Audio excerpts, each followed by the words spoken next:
Noong taon 2014, naganap ang isang masamang bangungot sa buhay na sikat na aktres na si Cherry Pie Picache.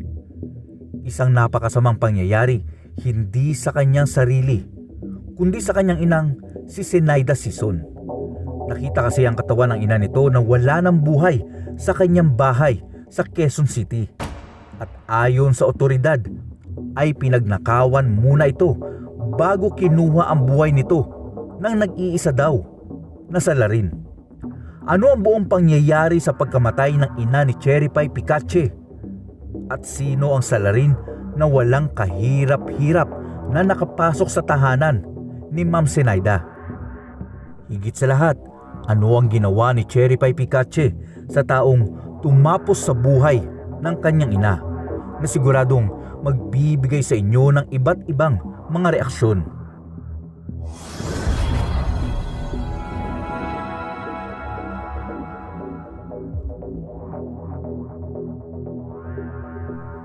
Sa mga hindi nakakakilala kay Cherry Pie Picache, siya ay isa sa mga bida ng palabas sa telebisyon na Batang Quiapo. Siya rin ang tumatayong ina ni Tanggol o Coco Martin sa nasabing programa. Sa kabilang banda, siya ay may ina na nagngangalang Zenaida Sison. Si Aling Zenaida ay nakatira sa Scout Lascano sa Quezon City. Bagamat siya ay may gulang ng 64 noon at hiwalay sa kanyang asawa, ay minarapat pa rin itong manatili sa kanilang lumang bahay sa Quezon City, kesa sumama daw kung saan nakatira ang kanyang mga anak kasama ang asawa. Dinadalaw na lamang siya ng kanyang 4 na mga anak sa kanyang tahanan, at isa nga rito si Cherry Pie Picache. Samantala noong sumapit ang September 19, 2014 ng tanghali pa lamang, ay tinatawagan na ni Cherry Pie sa telepono ang kanyang ina upang kumustahin. Pero sa makailang ulit na pagtawag ng artista at pagte-text nito sa kanyang ina, ay ring lamang daw ito ng ring at walang sumasagot sa lahat ng mga tawag. Noong una, inisip na lamang ni Cherry Pie Picache na baka himbing sa pagtulog ang kanyang ina o di naman kaya ay abala sa kanyang hardin. Subalit, noong bandang pasado alas 4 na ng hapon, ay hindi pa rin sinasagot ng matanda ang tawag ng kanyang mga anak. Sa pagtataka ni Miss Cherry Pie Picache kung bakit hindi sumasagot ang ina sa mga tawag, ay dali-dali silang umalis ng kanyang driver upang puntahan ang kinaroroonan ng kanyang ina. At noong nasa harap na sila ng bahay ng kanyang ina ng dakong mag-aalas 6 na ng hapon, nagtaka si Cherry Pie kung bakit wala pang bukas na ilaw sa loob ng kanilang bahay, lalo na't maulan din noong araw na yon at madilim na ang buong paligid. Pero ang mas umagaw sa kanyang pansin ay bukas ang main gate ng kanilang bahay.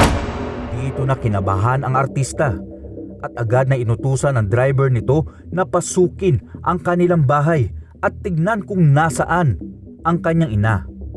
Agad naman na sumunod ang driver sa utos na ito, at makailang sandali pa nung umakyat ang driver sa bahay ay sumisigaw ito sa kanyang amo. Ma'am, si nanay po, wala na po siya. Ilang saglit pa ay dumating na rin ang soko at kapulisan upang imbestigahan ang mga nangyari. Nung makita daw ng mga pulis si Nanay Zenaida, ay nakabalot ito sa kumot at may busal daw ang kanyang bibig. May mga nakakalat din na mga gamit ng biktima, indikasyon ng pinagnakawan ang nag-iisang si Aling Zenaida. Pero ang nakakapangilabot daw dito, nung matapos ang pag-eksamin sa katawan ng biktima, nalaman nila na nagtamo si Nanay Zenaida ng 34 na mga at 4 sa mga ito ang tumapos sa kanyang buhay. 2 ang gate ng bahay.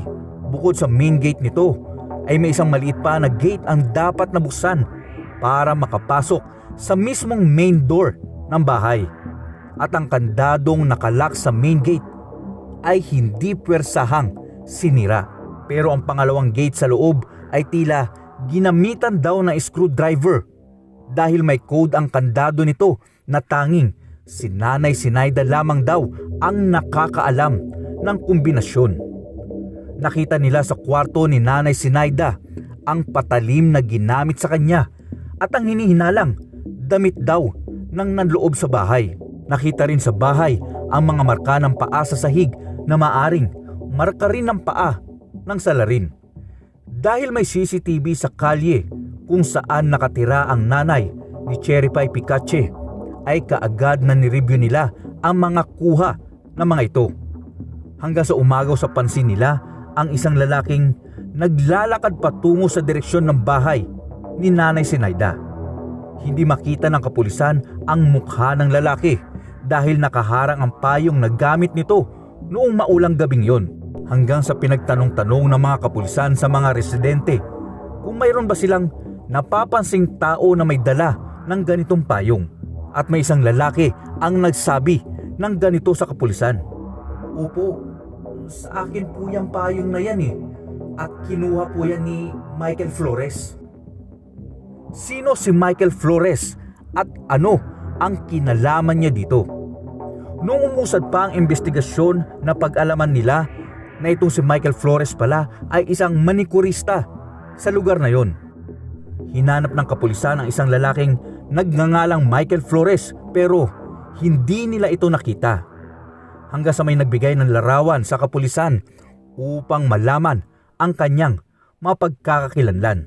Samantala, ilang araw ang lumipas itong si Michael Flores pala ay pumunta sa kanyang dating kaibigan sa Santa Rosa, Laguna ng bandang alas 11 na ng gabi upang pansamantalang makitulog sana dito.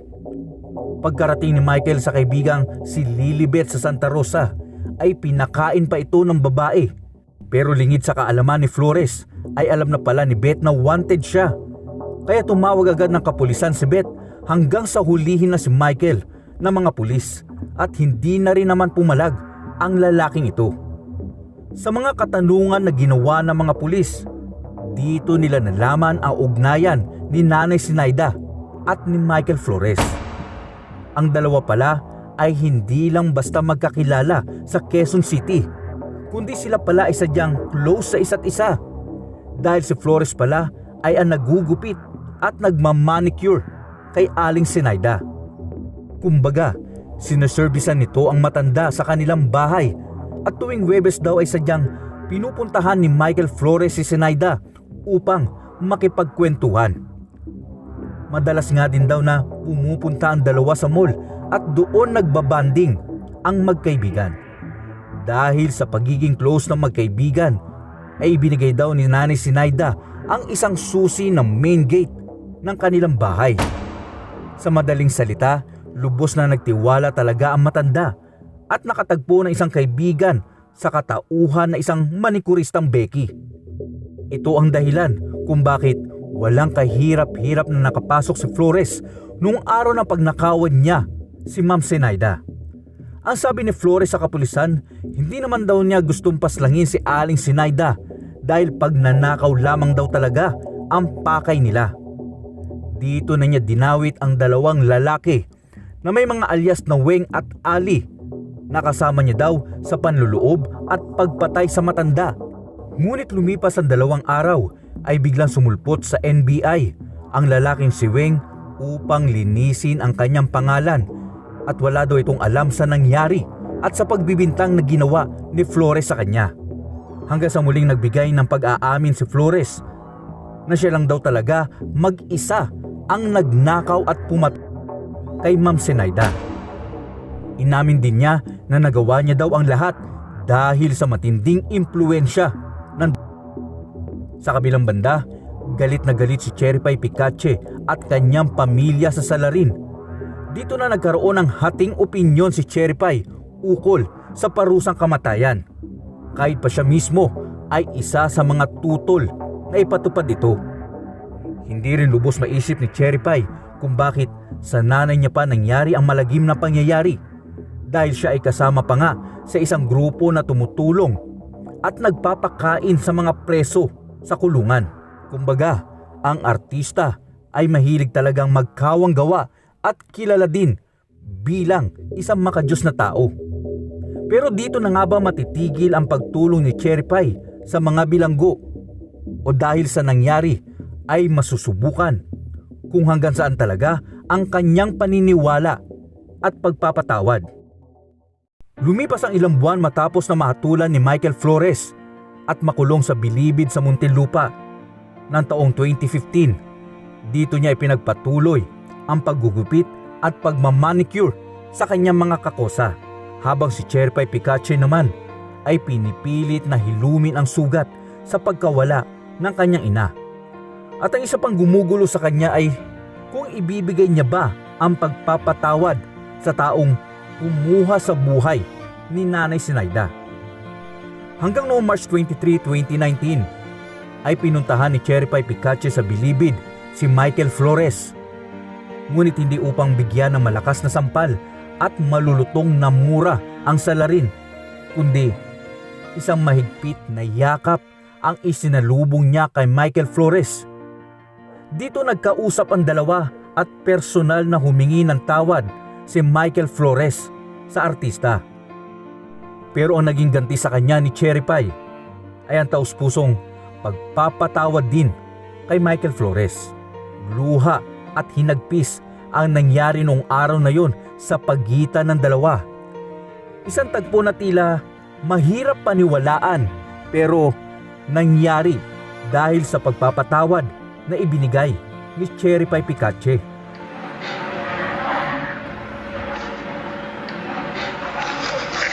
Sorry. Nagawa pa nga bigyan ng pasalubong na tinapay ni Cherry Pie si Flores na parang isang dumalaw na kaanak at hindi bilang isang biktima ng pangungulila. Ayon kay Cherry Pie, naalala niya ang linya sa dasal na Ama namin na mga Katoliko. Napatawarin mo kami sa aming mga sala para ng pagpapatawad namin sa nagkakasala sa amin. Sabi niya kung bilang isang tao daw ay humihingi tayo ng kapatawaran sa Diyos, dapat din daw ay matuto rin tayong magpatawad sa ating kapwa. Dahil sa ginawa ng artista ay marami ang lubos na nagulat at humanga sa ginawa niya. At hindi lang yon, nasundan pa ito ng pagdalaw ni Cherry Pie kay Michael Flores sa kulungan na parang isang tunay na kapamilya. Niyayakap niya ito na mahigpit at kinukumusta ang kalagayan sa loob ng kulungan. Sa ginagawang ito ni Cherry Pie ay natutunan na niyang tanggapin ang nangyari at unti-unting naaalis ang galit at puot na kanyang nararamdaman. Kung kayo ang tatanungin ko, handa din ba kayo magpatawad sa taong gumawa ng hindi maganda sa inyo, lalo na sa isang kapamilya o magulang? Kaya nyo rin kayang yakapin ang taong naging dahilan ng pagkawala mo ng minamahal sa buhay? At ano ang aral na natutunan nyo sa ating bagong kwento ngayon? I-komento nyo lamang po sa ating comment section. Maraming salamat po.